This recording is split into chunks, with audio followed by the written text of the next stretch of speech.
Three, two. Oh, I might miscount. Okay, so I'm live already. I have had this on my heart. Wanted to throw it out there, see what you guys think. One thing I had a discussion with a friend on the weekend was about the things that our brain does to us. Okay. Your brain will make a complete fool out of you. You don't even have to try to do it yourself. Your brain can take care of that. And then you would do it to yourself. I know this from experience, so I'm not picking on anybody. I just want you guys to understand that sometimes you have to take a step back, slow down, and think about what you're thinking. Is that enough thinking for you? Okay, let me explain. Here's a scenario. Say you work someplace. No, let's make it chat related. I mean, this is not specific to anybody, but I have done this before. Email related, text related. You send a text to somebody and you're both having this conversation back and forth. It doesn't matter what you're talking about. You're having a great time.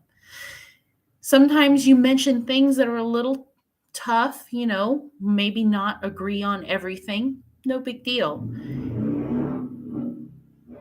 It's the people on the street revving their engines. Okay.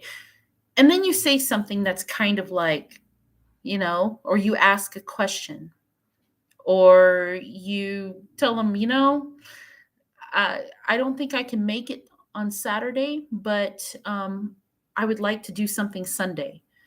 And say you're just mid thought, mid conversation, and boom, they just poof. They stop replying.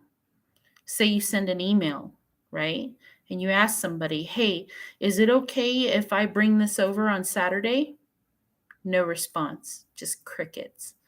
Say you're in a chat and you're talking and somebody says, hi, so and so. You're like, hey, how have things been going? And then whatever the video is about, you say something like, I agree. I've had that happen. And then somebody says, well, I don't necessarily agree. And then they stop talking. And you're just like, well, I understand that. And you're just kind of joking, like, we can't agree to disagree, and then they stop. What do you do after that? You start thinking things like, oh my God, I pissed them off. Oh my God, they're probably talking to a third party about me. Or maybe they are really upset and they're crying right now. Or maybe they're thinking about, or they're researching something that I said before. Maybe they're scrolling back through the text. Maybe they're doing this. Maybe they're doing that. Maybe they're trying to find a way to ambush me in the next comment. And you just, all these things start growing. You like build a scenario. The blank spots, you have only two facts in this whole scenario. One, you both were talking back and forth. And two, you asked a question last, and that's all you know. You don't know what their answer is. You don't know if they're going to answer. You don't know even if they saw the question. What's really happening on the other end, let's picture this. Say you send a text. Let's go back to the text, right? You sent the text. What you don't see on the other end is the person you're talking to has their cell phone, right? And this is a work cell phone, so whatever. They had to go to the bathroom really bad. Let's make it funny, right? And they were texting you while sitting on the toilet. What you don't realize is your last message came across just as they were finishing, and they turned around and bumped something, and phone is in the toilet. And they're like, oh my God, I don't want to reach in there. And they're panicking. So they flush it to get clean water through. And then they get something to reach down and it's been sitting in the water for a whole 30 seconds. And you don't know what germs are on it. And the person's just like, oh, I don't want to clean it off, but I know I have to. And it's been soaked with water, so now it's not working. They're just like, oh my God. And they don't have a computer nearby. The phone is the only thing they have because that's the only thing all you people ever have. and And they're just like, oh my God, I ruined this phone. It's some $100. And they have completely forgotten about the conversation with you. Sorry, some things just happen. As a working mother, I'm sitting here. I if I'm messaging friends and family and the phone rings and it's related to work, or an email comes up, or somebody walks in the door, I'm sorry, I'm going to handle that first. If you're writing emails with someone and then all of a sudden you realize you have to go pick your kids up and you leave, and you're not at your computer, then somebody can't reply to you. But on the opposite end of the spectrum, you're sitting there waiting for this reply. Why aren't they answering me? What did I say? I upset them. Oh no, they're never going to talk to me again. And then, worse yet, I've done this. You decide, you know what? I'm not going to take that shit. They can be mad at me if they want. Okay, so you're just not going to reply to me? Fine. No, that's fine. Or you say something stupid like, well, I know now I've pissed you off. So whatever it is I've said, you can just, let me know if you just don't want to talk to me anymore. And da da da da da. And you fill in the blanks, right? Then what's worse is this person finally gets the phone back online, and you've got they've got 20 messages from you saying, wow, you're just not going to respond to me. Oh my God, whatever, and they're just like, this person's a psycho.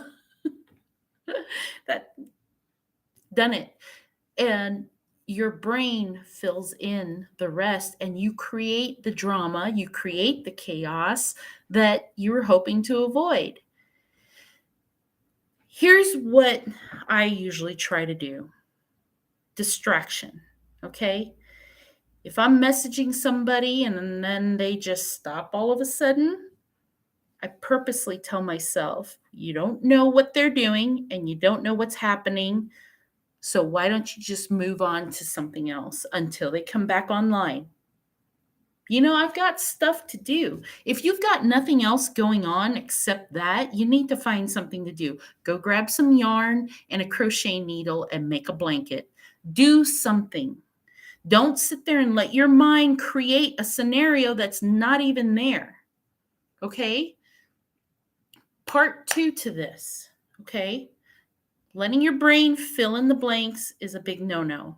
Part 2 to this: if there is an issue or something is said, and then all of a sudden you finally get a message that's like saying, well, this didn't happen, or say you created the issue. Say you've done that thing where you're like, never mind, if you don't want to talk to me, you don't have to. And then the person comes back and they're just like, wow, I didn't realize you were being that way. And you know what? Then there's friction, right? Sometimes when somebody doesn't respond, you want to recover. There's nothing wrong with saying, look, I let my brain take over, because here's what I've learned about talking to people in different parts of the world, different walks of life. We all do this. We all let our brains fill in the blanks. Some people are a lot more analytical than others. But no matter how unanalytical you are, or over analytical you are, we all do it. And if you do it, don't be afraid to point it out. Like, have you done this before? I've done this before. I overanalyzed this. I sat there, didn't hear from you, and I assumed this and I assumed that. Then you two kind of come together and connect and realize, that way you give them the opportunity to at least, maybe you are a little psycho about what the response or lack of response was, but I mean, at least the person can relate and think back to a time when they did the same thing and be like, yeah, you have a good point. I've done that too. Don't worry about it. I just had a pipe burst under the house and I had to go address it. I'm sorry. Or I had to run and I forgot I had water boiling on the stove. I had to run and take care of that before the kitchen burned down. Things happen. From then on, if you have a conversation with somebody and they don't respond, don't freak out. Go do something else. Go look at a different channel. Go read something. Go clean something. Go do something else and give them time to do what they got to do. Now, usually when there is an issue and somebody's pretty serious, and a disagreement breaks out, fine. Try to recover, but here's the last piece, and it's very important. Let it go. Don't take it so personally and don't hold on to it. Now, they might do it again. Somebody just habitually has drama and they habitually have to have something going on. All right, then start taking a different route. Start taking precautions. Start managing it a little bit and, try not to get involved. But if they don't and they just genuinely like you both butt heads and you guys figure out, well, we're both different but the same, and you focus on what you have in common and move forward. Don't take it personally and don't think that if this is where I'm going with it.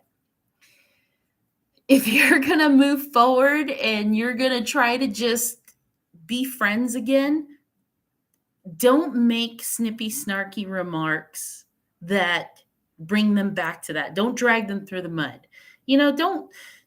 Don't say, well, if you got stuff to do, I guess you could just ignore me again. Don't do that. Come on. I mean, get over it. Get past it. Because what you're doing is you're creating yourself as a friend or just a person that nobody wants to talk to. Then you really do have what you thought you had. Somebody who doesn't want to talk to you. And can you blame them? Because if you're going to be unpleasant 24/7, why would anybody want to talk to you? Why would they want to have anything to do with you? You are creating the scenario that you thought you had when you didn't. And now that you have it, you think you can just pull it to full scale and be that person? Don't do that. Don't take it personally. Let it go. Move forward. Look to the future, not the past. You guys, and I'm not saying this to accuse anybody. I don't even know. It sparked during a conversation that I had mentioned with Clutch about letting your brain do this. And then I started remembering all the things that I've done and the friendships that I've lost because I did that exact thing. So nobody, please don't sit there and assume that I'm referring to anybody in particular. I'm not really. I just remember doing that. And I remember how much I lost sleep over it on some occasions. Yeah. I remember talking to somebody by text and they just stopped talking to me. And I was just like, the rest of the night, like, what did I say? What are they doing? Why aren't they replying? Oh my gosh, what? We're never going to talk again. Oh my God, the friendship is over. And just, I did it to myself. I would literally lose sleep all night long.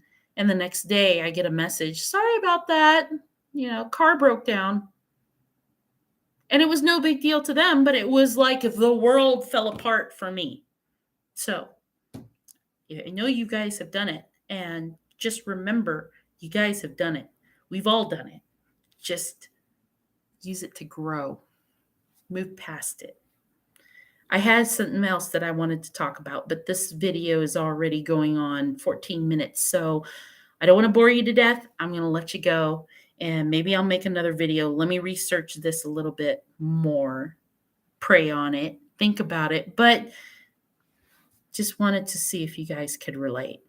Because I see people do it all the time. They let their brains fill in the details that aren't actually there. It's an illusion. Your brain is the greatest illusionists you'll ever know.